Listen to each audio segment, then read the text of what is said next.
participação poderia se dar exatamente à distância, portanto, criando esse ambiente de interação.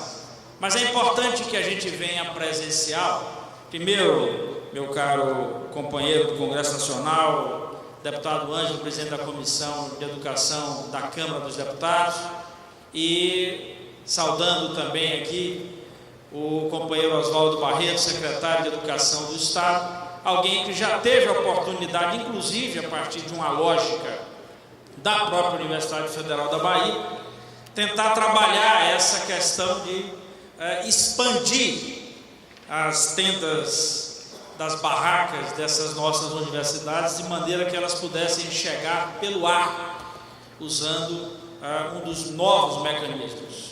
Aqui, por exemplo, tem duas figuras, Oswaldo Barreto, que eu queria chamar a atenção. Uma delas, o nosso professor Edivaldo Boaventura, alguém que, num período não tão distante assim, dos 18 anos, mas num período pioneiro, já teve a oportunidade de iniciar esse processo do acompanhamento. E outra é a presença do nosso reitor, estava aqui na Universidade do Recôncavo, Paulo Gabriel. E aí, essa é uma das questões que eu acho importante. O nascimento da Universidade Federal do Recôncavo foi exatamente para cumprir, assim como a Universidade do Vale do São Francisco, na Bahia, foi para preencher lacunas. A nossa Universidade Federal não conseguia pegar a estrada, chegar em todos os cantos. Então, nós abrimos duas novas universidades na Bahia, agora ganhamos mais 3. Inclusive, é um milagre, poucas pessoas citam, a Universidade do Sul e a Universidade do Oeste, mas o fundamental é que nós usemos essas nossas universidades e até encontremos, professora Cleonice, aí essa posição do MEC hoje em criar a Universidade Federal aberta a partir das universidades federais que já estão abertas. Então, portanto, essas universidades poderiam cumprir de forma regional todo esse processo de interligação para a gente conseguir chegar exatamente com a universalização do ensino. Quebrar o preconceito. O ensino à distância teve muito mais gente matriculada do que outros programas, inclusive do governo federal, num período recente. Quase 100 mil pessoas a mais. Quebrar o preconceito de algo que já existe há muito tempo. Eu venho de uma cultura profissional, por exemplo, e no final da década de 70, a empresa que eu trabalhava, a Telebahia, nós já tínhamos um processo de utilização em larga escala de tecnologia. Usávamos já o intranet, que hoje é famoso, e usávamos inclusive um processo de formação à distância no interior da Telebahia. Assim como na Telepar, assim como na Telesc, Santa Catarina, que aí, inclusive, tem o pioneirismo da Universidade Federal de Santa Catarina nessa área, é importante realçar. E eu também venho de uma geração, inclusive, da curiosidade. Eu era um garoto de 9 anos de idade quando montei o meu primeiro equipamento de radiofrequência. Peguei um resto de rádio jogado num lixo próximo à minha casa, montei o meu primeiro rádio galeno e ainda com 9 anos me inscrevi no ensino à distância, no Instituto Universal Brasileiro, onde eu recebia, inclusive, todas as lições, inclusive os equipamentos. Veja aqui como uma coisa mudou de lá para cá. Eu me recordo bem que, logo em seguida, aí já nesses anos que eu me referi aqui, o final dos anos 70, eu já era um jovem pai de 2 filhos. E, portanto, minha mulher até brigava muito comigo, porque num dos quartos da casa que nós morávamos, eu tinha montado uma estrutura de rádio amador. Também à distância, fazia o contato com o mundo inteiro. Então, portanto, dessas experiências a gente vive com as coisas do dia de hoje, do extremo da tecnologia, que além desse vídeo, eu sugiro a vocês que dêem uma olhadinha num vídeo que circula há muitos anos na internet, que chama A Vida in Vitro, onde nós vamos ver que as pessoas, inclusive, já interagem de outras formas, sem precisar carregar absolutamente mais nada na mão. Toca no fogão, na porta da geladeira, ou no vidro da janela da sua casa. Eu tenho uma netinha, dos 5, eu sou pentavô, e você vou emplacar ali o Hexa em janeiro, botando de forma muito rápida. Meus filhos aqui cresceram demais. E eu tenho uma netinha de 1 ano e 4 meses. E que a primeira coisa que ela faz quando levanta, ela inclusive está em nossa casa, porque a sua irmãzinha nasceu há 8 dias. E ela está lá, a primeira coisa que ela levanta, ela vira para mim e faz: vovô, cocó ou aqui na minha mão? Cocó é a galinha pintadinha e aqui na minha mão é o pintinho. E eu entrego o celular a uma pequena de 1 ano e 4 meses. A única coisa que ela faz, ela volta com o celular para mim e pedindo para eu pegar meu dedo e para eu tirar a senha. Aí é demais para ela também digitar a senha. Depois que eu digito a senha, abro o cenário, ela interage como se já tivesse um nível completo de aprendizado. Então, portanto, a vida está na mão. A vida está no dia a dia. Nós fizemos modificação, Ângelo, na lei do audiovisual brasileiro e se comporta como lei também da TV por assinatura. E criamos a obrigatoriedade para que aqueles canais, os canais pudessem carregar ali na grade de programação, às vezes até TV por assinatura, que tem centenas de canais, a obrigatoriedade de canais verdadeiramente educativos, para permitir que a gente consiga ampliar essa rede do ensino à distância. Aliás, professor Oswaldo Barreto, algo que também no passado já se fez, de fazer o supletivo à distância, não usando a tecnologia da informação, mas usando inclusive o papel e depois se dirigindo a um dos centros físicos em cada cidade para promover a seleção, para promover a prova, melhor dizendo, a aplicar a prova presencial. Portanto, acho que esse é um momento importante, ainda que 18 anos nós julguemos um tempo relativamente longo, ou até a maior idade no nosso tempo, mas é muito incipiente e o Brasil precisa avançar bastante nessa área, até pela revolução que essa estrutura já provocou. Nós só vamos conseguir chegar com a universidade em todas as cidades se a gente usar isso que o novo tempo nos permite. Se a gente conseguir, inclusive, aprofundar e colocar como condição obrigatória o acesso à banda larga, não pode ser algo só do bibelô, muito menos a virtude daqueles que podem pagar. O acesso à banda larga tem que ser um insumo básico, central e decisivo para a emancipação de uma sociedade. Ele é um direito humano para eu acessar a informação, principalmente nesse novo tempo digital. Não é mais possível fazer a transmissão como num tempo bem recente, que muita gente botava o bombril na antena da TV para ver se melhorava o chuvisco ou tirava o fantasma. Aquilo não resolvia absolutamente nada. Hoje não tem mais nem chuvisco nem fantasma, mas tem 1 ou 0. Ou eu tenho banda larga e recebo o sinal inteiro, ou eu não tenho banda larga e o sinal estou indo e não foi. Então, portanto, esse é um direito básico se a gente quiser cumprir as metas, oportunizar o crescimento através da educação e promover o desenvolvimento, principalmente do ser humano. Bom congresso para vocês e boa sorte para toda essa instituição que com 18 anos consegue dar uma demonstração de que é possível avançar, principalmente num país continental como é o nosso Brasil.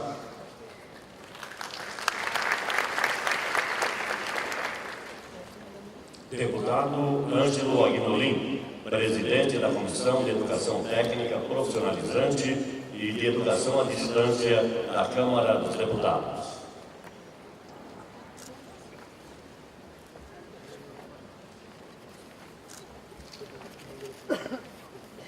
Bom dia a todos os presentes. Eu queria inicialmente saudar o professor Lito e de antemão agradecê-lo pela oportunidade de estar iniciando uma semana, uma segunda-feira, exatamente com a acolhida calorosa dos baianos, que como sempre nos recebem tão bem, tão carinhosamente, com tanto carinho. Queria também saudar o senador Walter Pinheiro, e em nome dele fazer uma saudação à mesa dos trabalhos, juntamente com o Ricardo Mons, que aqui representa os estudantes de educação à distância de todo o Brasil. Eu, na realidade, não vou me ater a falar sobre as relações institucionais entre instituições, entidades, empresas, tampouco sobre o corpo docente, discente, assim como aos alunos, até porque nós teremos 4 dias para debater sobre tecnologias, sobre assuntos acadêmicos. E nós teremos com certeza muito a fazer deste encontro importante, desse congresso, o qual eu espero, no resultado da síntese, poder estratificar uma boa missão para a frente parlamentar de educação profissional e ensino à distância. Este é o nosso propósito. Vimos a Bahia para renovar nossa missão como frente, como parlamentar, e dentro das diretrizes que este congresso entender serem as mais apropriadas, as de melhor resultado, são elas que nós no parlamento, enquanto deputados, estaremos colocando-as em prática, até porque este congresso é mais do que conceituado para abastecer a Câmara Federal, o Senado Federal, tem informações preciosas no que consiste a evolução necessária, a inovação necessária para que a gente possa efetivamente fazer desta poderosa ferramenta sem limite, sem fronteira, que flexibiliza, que permite, que possibilita a gente suprir, ou atender, ou buscar cumprir as metas do Plano Nacional de Educação. Sem dúvida, Eunice está aqui com a ferramenta que poderá dar essa contribuição decisiva para que o Brasil se coloque exatamente no nível de competitividade em todas as áreas, iniciando naturalmente pelo processo de educação. Eu queria reafirmar que neste curto espaço de Câmara Federal, 2 anos e meio, e frente a esta comissão, eu tenho que ter a humildade de dizer que nós aprendemos mais do que contribuímos. Mas já vimos muitos avanços, já percebemos uma grande evolução, principalmente no que consistia aquela resistência invisível, mas perceptível, quanto a alguns preconceitos ainda existentes e que aos poucos estão sendo superados, estão sendo vencidos, e que de fato nós já podemos pensar em outras áreas, mais inovação do que mesmo em rebater dificuldades até então, que por muitas vezes limitaram os avanços que esse importante setor poderia ter encontrado até com mais velocidade, com mais rapidez. Então eu não vou me alongar, a jornada é longa, nós temos muito a fazer, muito a construir, e eu naturalmente quero, repito, fazer um bom extrato de todas as áreas que aqui foram debatidas para servirem de missão para a Frente Parlamentar de Educação Profissional e Ensino à Distância, assim como para a Comissão de Desenvolvimento Econômico e Indústria e Comércio, a qual eu tenho o privilégio também de presidi-la na Câmara Federal. Agradeço a todos, dar um bom dia aos palestrantes, um bom dia aos expositores, um bom dia aos estudantes, um bom dia à mesa, desejar que este seja um congresso de muito sucesso, com a graça de Deus e a luz da Bahia. Um abraço a todos, bom dia a todos.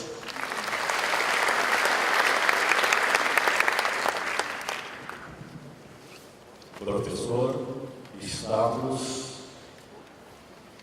Panagiotis Chantopoios, representante da FGV Online.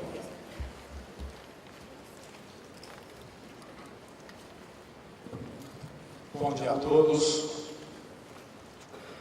Bom dia, Lito, meu amigo Lito, e através do professor Lito eu vou cumprimentar os membros da mesa. Para mim é sempre uma grande honra estar representando a Fundação e patrocinando, continuando o nosso patrocínio, como de costume, aos eventos da ABET. O FGV Online também completa 18 anos, a gente está par e passo com a ABET nessa jornada.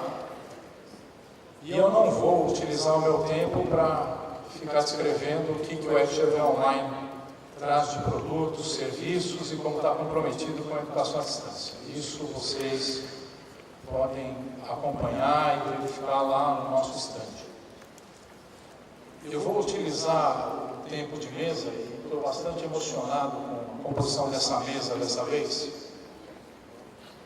sem demérito algum a mesas anteriores, mas pela primeira vez eu vejo na mesa uma composição não só de autoridades locais importantes, e isso a Bahia caprichou bastante, sempre.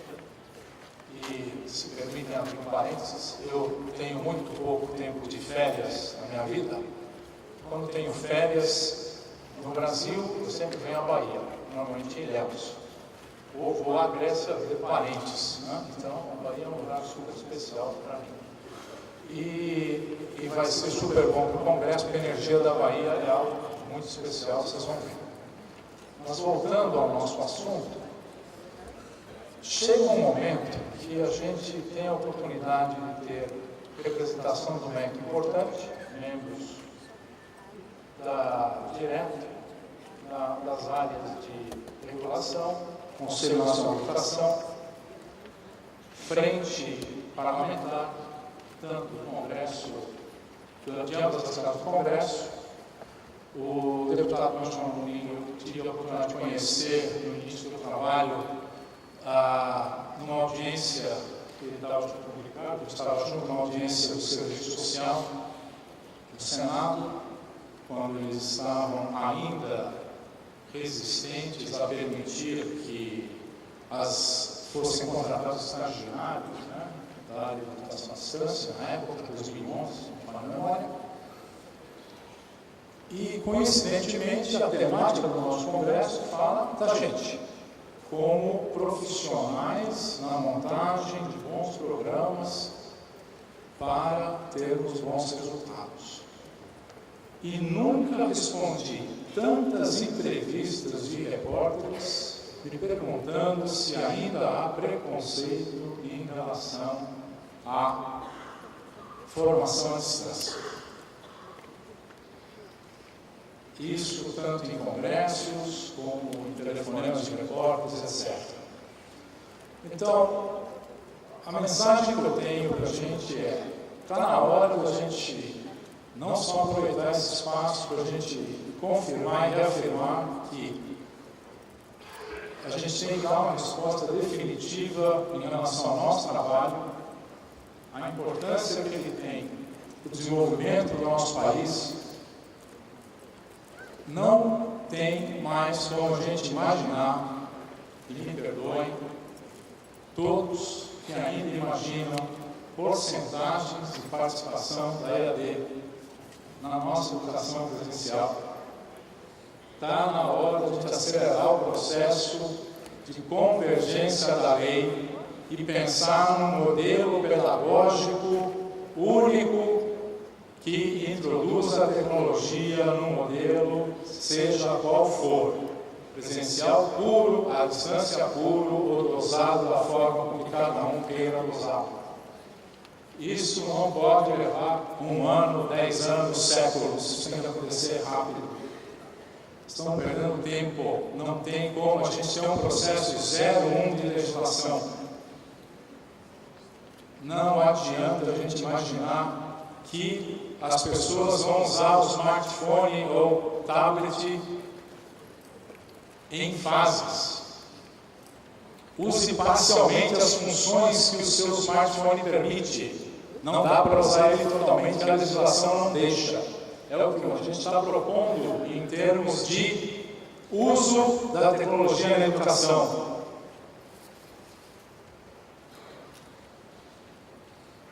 A gente sabe que a velocidade não é a mesma no que diz respeito a legislar. Porém, não dá para a gente esperar a coisa acontecer por si só na burocracia. Então, eu apelo, a gente nunca teve uma mesa tão presente no que diz respeito a isso. Precisamos acelerar, não tem como a gente ter dicotomia na lei. precisamos convergir para uma lei única da educação e parar de discriminar a educação à distância porque ela tem uma legislação separada e ficar apontando para ela que ela tivesse um demérito de educação mais baixa. Desculpa, de qualidade mais baixa. Porque se a gente coloca isso em termos de educação,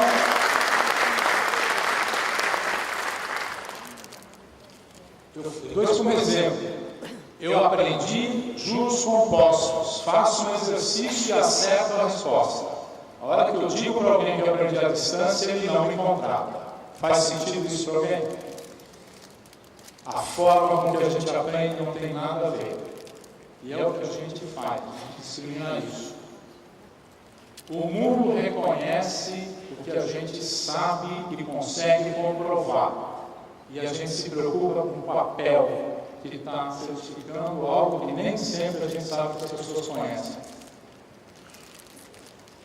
Está na hora de cair a ficha. Eu apelo ao senhor deputado, apelo ao senhor senador, apelo a você, Ricardo. Nós estamos nessa luta há quantos anos? Pelo menos 3 anos.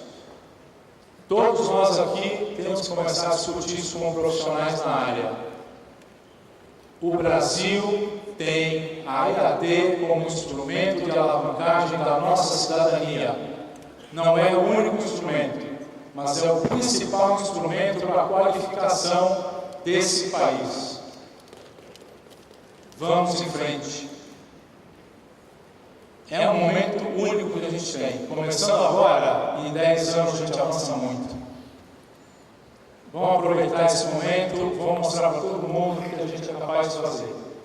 E talvez a gente esteja, de alguma forma, fazendo com que a ABED se junte a uma associação de educação no futuro. Né? E ela talvez nem exista com esse nome, mas a gente vai existir lá na frente como alguém que fez o modelo educacional do Brasil se tornar algo único. E uma coisa que a gente nunca pensou, nós precisamos qualificar os nossos professores primeiro e quebrar esse paradigma. A gente só pensa nos alunos. O primeiro elemento que a gente precisa fazer é qualificar o professor. E a maioria de nós sabe disso. Então isso é algo que a gente tem que fazer. Bons programas para os professores, não só para os alunos. Bom congresso a todos. É isso que eu tinha que dizer para vocês. Obrigado.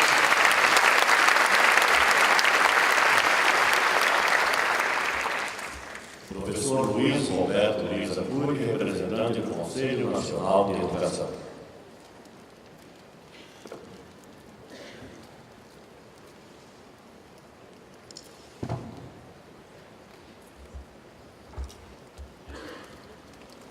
Bom dia.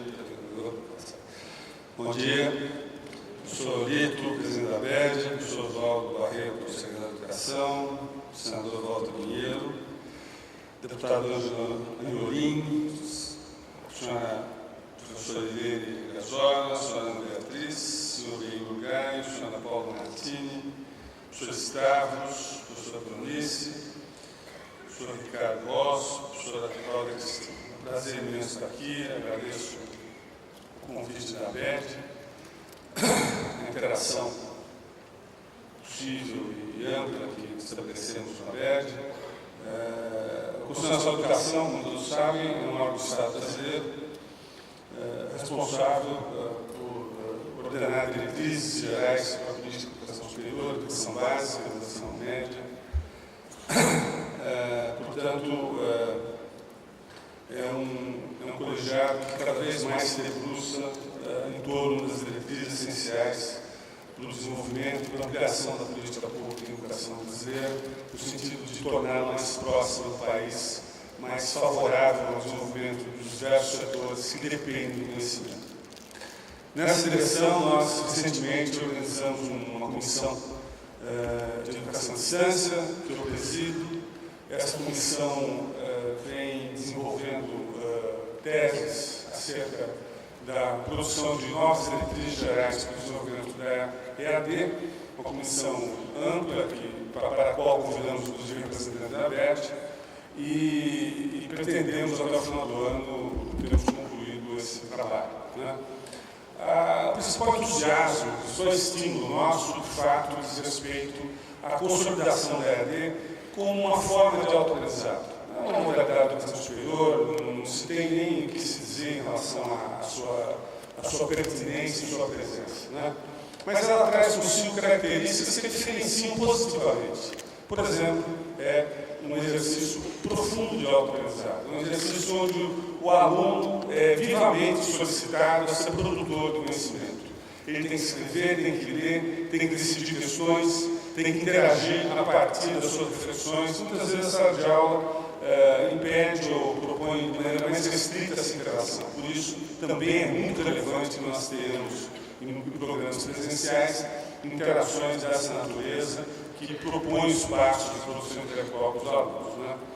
Portanto, para nós é de uma relevância imensa, não só pelas perspectivas, como diz o professor Clonice, né? As metas do PNE que a gente espera, né? Senador, deputado, sejam votadas ainda esse ano, mas as metas do CNE, do PNE, do Nacional de Educação, prevê não só 23% de matrículas para a população de 24 anos, como 50% para a população acima de 24 anos, certo? Chamada demanda bruta.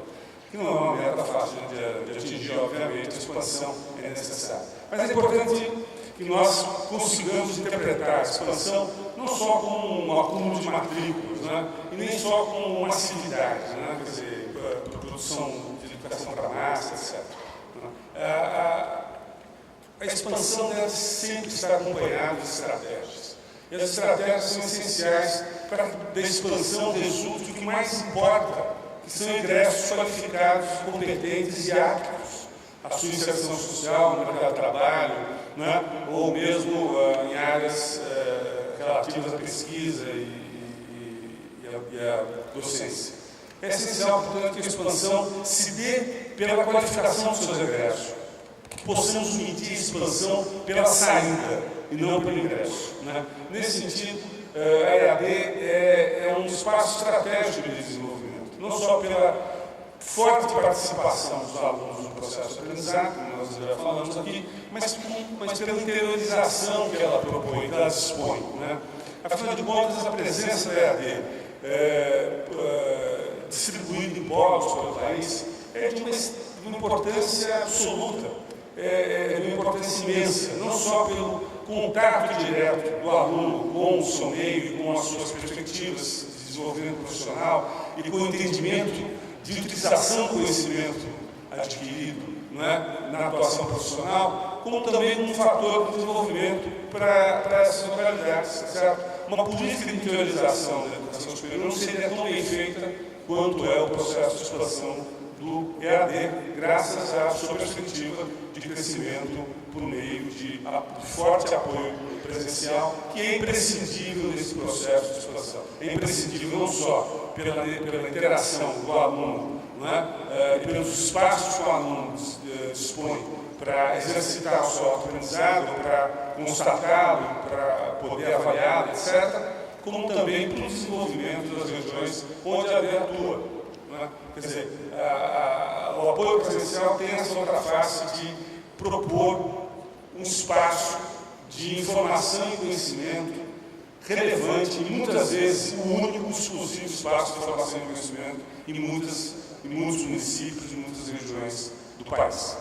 Portanto, o EAD para nós é um espaço de desenvolvimento educacional dos mais estratégicos, né? Ele merece diretrizes específicas, diretrizes que observem com cautela mas com bastante competência a sua pertinência, a sua especificidade. Não é possível que a gente espera expandir a educação superior com instrumentos genéricos, com instrumentos de avaliação que não levem em conta as especificidades desse processo de aprendizado.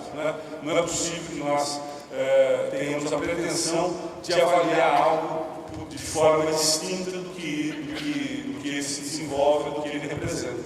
Não é possível. Não é possível que nós estabelecemos, portanto, um paralelo entre a avaliação de programas presenciais e a avaliação de programas de educação à distância.